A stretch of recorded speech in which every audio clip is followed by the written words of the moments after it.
न दाने शुद्यते नारी, न उपवास शतेरपि, न तीर्थसेवया तद्वद भर्तुः पादोदकेर यथा। अर्थात स्त्री अनेक प्रकार के दान करने से शुद्ध नहीं होती, अर्थात मोक्ष प्राप्त नहीं कर सकती। सैकड़ों उपवास करने से भी वह शुद्ध नहीं होती।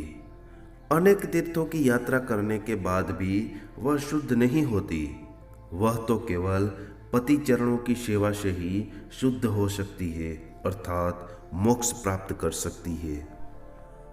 अध्याय के आरंभ में ही चाणक्य ऐसे व्यक्ति के जन्म लेने को निरर्थक बताते हैं जिसने इस संसार में आकर न तो संसार के किसी सुख का उपभोग किया है और न प्रभु की प्राप्ति के लिए कोई यत्न किया है। विशेष रूप से वेश्याओं के संबंध में चाणक्य ने अनेक स्थानों पर इस बात पर जोर दिया है कि उनका किसी व्यक्ति विशेष से प्रेम नहीं होता। उनका प्रेम केवल व्यक्ति के धन से होता है। परंतु जो व्यक्ति हमेशा यह समझते हैं कि वेश्या उनसे प्रेम करती है, वे मूर्ख ही है और उसी बहकावे में वे कठपुतली के समान उसके इशारों पर नाचते रहते हैं। मनुष्य के स्वभाव के संबंध में आचार्य का कहना है कि अधिकांश व्यक्ति धन संपत्ति और सांसारिक सुख प्राप्त करने के बाद अभिमान करने लगते हैं। मर्यादा पुरुषोत्तम श्री राम का उदाहरण देते हुए चाणक्य कहते हैं कि जब व्यक्ति के विनाश का समय आता है तो उसकी बुद्धि ठीक से काम नहीं करती, वह भ्रमित हो जाता है। जिस प्रकार श्री राम सोने के मृग को पकड़ने के लिए उसके पीछे भागे, जबकि सभी जानते हैं कि सोने का मृग नहीं होता। मनुष्य की श्रेष्ठता किसी ऊंचे पद पर बैठने के कारण नहीं होती, वरन उसके गुणों के कारण होती है। धन के ही संबंध में आगे चलकर चाणक्य एक और महत्वपूर्ण बात कहते हैं कि संसार में तिनका एक अत्यंत हल्की वस्तु है, परंतु तिनके से भी रुई अधिक हल्की होती है। रुई से भी हल्का दूसरों से धन की याचना करने वाला व्यक्ति होता है। अंत में आचार्य चाणक्य का कहना है कि विद्या मनुष्य के कंठ में रहनी चाहिए। पुस्तकों में लिखी विद्या से काम नहीं चलता। नमस्कार दोस्तों, आज हम बात करने वाले हैं चाणक्य नीति के 17वें अध्याय के बारे में, जो हिंदी और संस्कृत दोनों भाषाओं में प्रस्तुत करेंगे।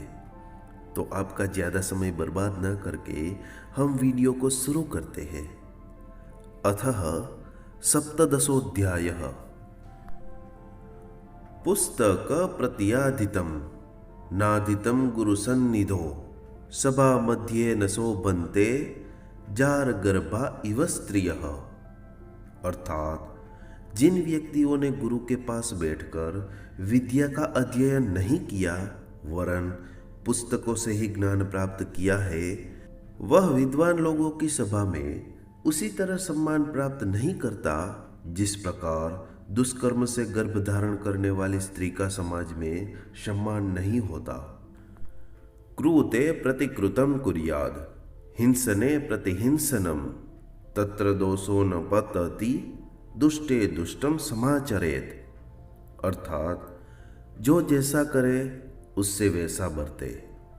कृतज्ञ के प्रति कृतज्ञता भरा, हिंसक के साथ हिंसायुक्त और दुष्ट से दुष्टता भरा व्यवहार करने में किसी प्रकार का पाप नहीं है। यद दूरम यद दुराराध्यम यच्च दूरे व्यवस्थितम ततः सर्वम तपसा साध्यम तपो ही दुरतिक्रमम। अर्थात जो व्यक्ति अत्यंत दूर है, जिसकी आराधना करना अत्यंत कठिन है और जो अत्यंत ऊंचे स्थान पर स्थित है, ऐसी चीजों को तप द्वारा ही सिद्ध किया जा सकता है। लोपच्छेद गुणेन किं पिशूनता यद्यस्ति किं पातकेह सत्यम चेत पशाचम किं शुचि मनो यद्यस्ति तीर्थेन किम सौजन्यम यदि किं गुणेह सुमहिमा यद्यस्ति किं मंडनेह। स विद्या यदि किम धनेर पैशो यद्यस्ति किम मृत्युना। अर्थात यदि मनुष्य में लोभ है तो उसे किसी अन्य बुराई की क्या आवश्यकता। यदि व्यक्ति चुगलखोर है तो इससे बढ़कर और क्या पाप हो सकता है। यदि उसके जीवन में सत्यवादिता, सत्याचरण आदि गुण है तो उसे तप करने की क्या आवश्यकता है। यदि मनुष्य का मन पवित्र है तो विभिन्न तीर्थों पर जाकर वहां स्नान करने से क्या लाभ। यदि मनुष्य में प्रेम है तो उसे अन्य गुणों की क्या आवश्यकता है। यदि संसार में उसका यश फैल रहा है तो उसे अन्य किसी आभूषण की क्या आवश्यकता है। अर्थात उसे अपने शरीर को सजाने के लिए आभूषण की आवश्यकता ही नहीं है। यदि उसके पास उत्तम विद्या है तो उसे किसी अन्य धन की आवश्यकता नहीं। और यदि उसका अपयश फैल रहा है तो उसे मृत्यु से क्या लेना देना। वह जीते जी मृत के समान है। पिता रत्न करो यस्य लक्ष्मीर्यस्य सहोदरा शंखो भिक्षाटनम कुर्यान अदत्तम उपतिष्ठते। अर्थात समुद्र शंख का पिता है। लक्ष्मी का जन्म भी समुद्र में हुआ है, अर्थात वह शंख की ही बहन है। शंख चंद्रमा के समान चमकता है। इतने पर भी यदि कोई शंख बजाकर भीख मांगता है तो यही समझना चाहिए कि दान दिए बिना मान सम्मान नहीं होता। असक्तस्तु भवेत् साधुर ब्रह्मचारी च निर्धनः व्याधिष्ठो देव भक्तश्च वृद्धा नारी प्रतिव्रता। अर्थात शक्तिहीन व्यक्ति सज्जन, निर्धन ब्रह्मचारी, रोगी देवार्जन करने वाला और बूढ़ी स्त्री पतिव्रता बन जाती है। नानोदक समम दानम न तिथि द्वादशी समा न गायत्र्या परो मंत्रो न मातुः परदेवतम। अर्थात अन्न और जल के समान कोई श्रेष्ठ दान नहीं, द्वादशी के समान कोई श्रेष्ठ तिथि नहीं, गायत्री से बढ़कर कोई मंत्र नहीं और माता से बढ़कर कोई देवता नहीं। तक्षकस्य विषम दंते मक्षिका यास्तु मस्तके वृश्चिकस्य विषम पुच्छे सर्वांगे दुर्जने विषम। अर्थात सांप का विष उसके दांत में होता है, मक्खी का विष उसके सिर में रहता है, बिच्छू का विष उसकी पूंछ में होता है। अर्थात इन सभी विषैले प्राणियों के एक एक अंग में ही विष होता है, लेकिन दुर्जन मनुष्य के सभी अंग विष से भरे हुए होते हैं।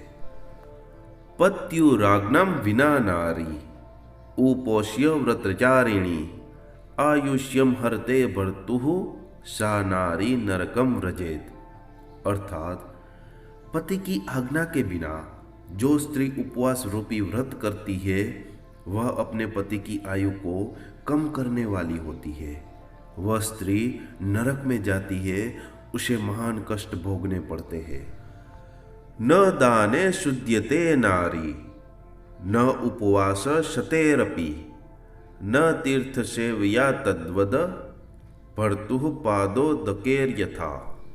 अर्थात स्त्री अनेक प्रकार के दान करने से शुद्ध नहीं होती, अर्थात मोक्ष प्राप्त नहीं कर सकती।